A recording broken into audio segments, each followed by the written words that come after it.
Hello and welcome back to my channel.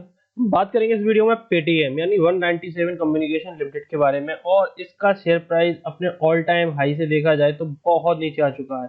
ये 1570 दिखा लग रहे हैं। एक टाइम पे इसका जो जब ये ओपन हुआ था, जब इसका आईपीओ ओपन हुआ था, 2000 रुपए की प्राइस की इसकी कैप थी। और वहां से स्टॉक लगा था, काफी बहुत बड़े मार्जिन से टूट चुका है, 554 पर आ चुका है। क्या ये स्टॉक की सही बाइंग प्राइस है या स्टॉक में और गिरावट आ सकती है? अभी कंपनी कल 7% के आसपास स्टॉक चढ़ गया था। इसके क्या कारण थे? कैंडल किस प्रकार से, कैंडलस्टिक पैटर्न क्या कह रहा है? और इसमें कुछ न्यूज़ें आई थी, न्यूज़ क्या आई थी कि कंपनी ने अपना बायबैक प्लान किया है और इसकी मीटिंग होने वाली है 13 दिसंबर को। तो कंपनी किस प्राइस पर इसको लेने वाली है, इस बारे में डिस्कशन होगा। 13 दिसंबर को कितना स्टेक कंपनी वापस मार्केट से शेयरों को अपने खुद खरीदेगी, मतलब कंपनी अपने ही शेयरों को खरीदने जा रही है।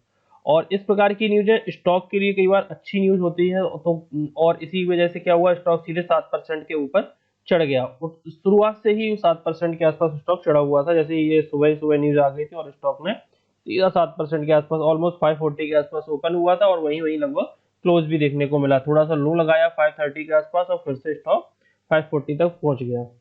तो अब क्या इसमें स्ट्रेटजी होनी चाहिए? तो स्ट्रेटजी ये होनी चाहिए कि स्टॉक अभी भी देखा जाए तो एक काइंड ऑफ रेंज में ही है। जब तक स्टॉक इन लेवलों के ऊपर ना निकले, 590 के ऊपर ना निकले, कोई इसमें बाइंग प्राइस नहीं बनती। और उसके बाद भी स्टॉक में जो टारगेट्स, बहुत बड़े टारगेट्स निकल के नहीं आ रहे, अगर यहाँ से एक ब्रेकआउट भी देखने को मिलता है।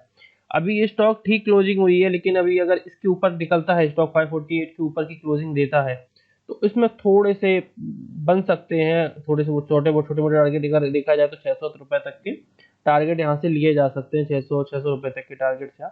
और उसके बाद अगर 605 रुपए को ब्रेक करता है, मतलब 620 रुपए के आसपास एक स्टॉक क्लोजिंग देता है, तो फिर हम डेफिनेटली यहाँ पे टारगेट 739 तक के ले सकते हैं, या थोड़ा बहुत नीचे हो रहा जाएगा, 720 तक के टारगेट यहाँ से लिए जा सकते हैं। लेकिन स्टॉक बहुत वीक है।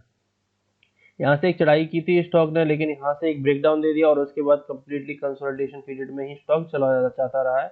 हालांकि रिजल्ट की देखा जाए तो बड़े ही अजीबोगरीब स्थिति बनती है। ये देखिए, मार्केट ने एक्सपेक्ट लगाया था यहाँ पे, उसके अकॉर्डिंग रिजल्ट नहीं आए, फिर भी यहीं से स्टॉक ने चढ़ना स्टार्ट कर दिया और एक अच्छी रैली दिखाई, लगभग 523 रुपए से लेकर के 839 रुपए तक की। यहाँ पे स्टॉक के जो रिजल्ट निकल के आया है वो मार्केट के अकॉर्डिंग अकॉर्डिंग निकल के आया, लेकिन वहां से स्टॉक टूटना स्टार्ट कर गया और फिर से अपने बेस पर आ गया। अब की बार फिर से स्टॉक ने जो मार्केट्स के हिसाब से ऑलमोस्ट ऑलमोस्ट जो मार्केट ने एस्टिमेट लगाए थे उन्हीं के अकॉर्डिंग आया है, लेकिन फिर भी स्टॉक टूट रहा है। अब इसने ये बाइक बैक प्लान कर दिया है, तो अभी तो इसमें कोई बाइंग ऐसी दिख नहीं रही है। अगर कोई छोटे मोटे टारगेट लेना चाहे, स्टॉप लॉस 520 के नीचे प्लेस कर सकता है और स्टॉक ले सकता है। अगर स्टॉक में डाइवर्जेंस की बात देखो तो डाइवर्जेंस तो बन रहा है, तो स्टॉक के लिए एक अच्छी चीज दिख रही है। यहाँ पर एक आरएसआई में भी ब्रेकआउट हमें देखने को मिला है, यहाँ पर ब्रेकआउट नहीं आया है और आरएसआई ब्रेकआउट देखने को मिला है। अगर यहाँ पर भी ब्रेकआउट देखने को मिल जाता है तो एक अच्छी चीज होगी। लेकिन कंप्लीटली अगर स्टॉक जब तक 610 रुपए के ऊपर न निकले, मत लेने चाहिए। और वैसे ऐसे, और अगर इसके फंडामेंटल देखें तो कोई बहुत अच्छे नहीं है। अगर इसके क्वार्टरली रिजल्ट पर नजर डालें, चलिए थोड़े से मार्केट कैप वगैरह देख ले, तो मार्केट कैप इसका 35,000 करोड़ आ चुका है और 80-90 हजार करोड़ के आसपास ही स्टार्टिंग हुई थी। और वहां से स्टॉक कितना टूट चुका है। अगर इसके हाई लो तो मैं बता ही चुका हूँ, डिविडेंड कोई कंपनी देती नहीं होगी, ऑलरेडी लॉस में है, फेस वैल्यू 1 रुपए है, प्रमोटर ने होल्डिंग्स में 0% की है, प्लेजिंग कुछ है नहीं है, फ्री कैश फ्लो -1800 करोड़ रुपए में है। और अगर इसकी लॉस देखा जाए तो लॉस काफी बड़े हैं। कंपनी की सेल्स लगातार ग्रो कर रही है, लेकिन इसके हिसाब से एक्सपेंसेस भी तेजी से बढ़ते जा रहे हैं। और ऑपरेटिंग प्रॉफिट की बात की जाए तो इस बार -570 करोड़ निकला था, 632 करोड़ निकला था, मतलब यहाँ पे और लॉस था। इसको थोड़ा सा कवर करता हुआ स्टॉक दिख रहा है, इसी वजह से ईपीएस भी थोड़ा सा सुधरता हुआ हमें दिख रहा है। लेकिन अगर पिछले साल की देखा जाए तो ईपीएस यहाँ से काफी ज्यादा गिरता हुआ भी दिख रहा है।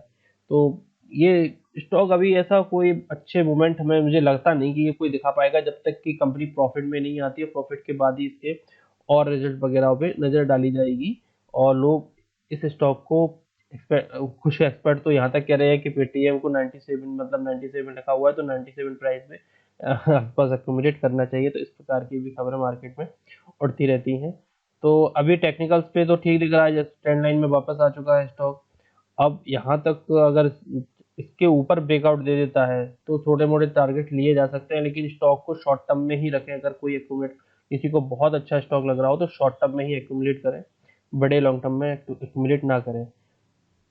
तो यही स्ट्रेटजी हो सकती है। टेक्निकल पे तो स्टॉक अभी ठीक सा दिख रहा है, ज़्यादा कोई अच्छा तो नहीं दिख रहा है। यहाँ से एक ब्रेकडाउन आया था, काइंड ऑफ रिटेस्टिंग हुई, फिर से फॉल दिखा रहा था, एक तरह से न्यूज़ आ गई। अब न्यूज़ बेस्ड स्टॉक होती है, अगर एक दो दिन इसको देखिए स्टॉक को, इसके ऊपर ब्रेकआउट देता है, यहाँ समझने की कोशिश करता है, तो ऐसे कोई बहुत बड़े टारगेट्स यहाँ पे देखने को ऐसे नहीं मिल रहे हैं। तो क्यों ना ब्रेकआउट का ही वेट कर लिया जाए। अगर यहाँ से फिर से एक ब्रेकडाउन दे देता है तो स्टॉक, और फिर 445 के नीचे तो बहुत जबरदस्त वीकनेस होने वाली, और स्टॉक हमें यहाँ से भी काफ़ी करेक्ट होता हुआ, जैसे यहाँ से करेक्ट हुआ था, तो ऑलमोस्ट ऑलमोस्ट 250 रुपये तक के तो टारगेट फिर से दिखा सकता है। अगर 445 रुपये के और नीचे गिरता है तो 350 रुपये या 300 रुपये तक के भी टारगेट्स पॉसिबल हैं।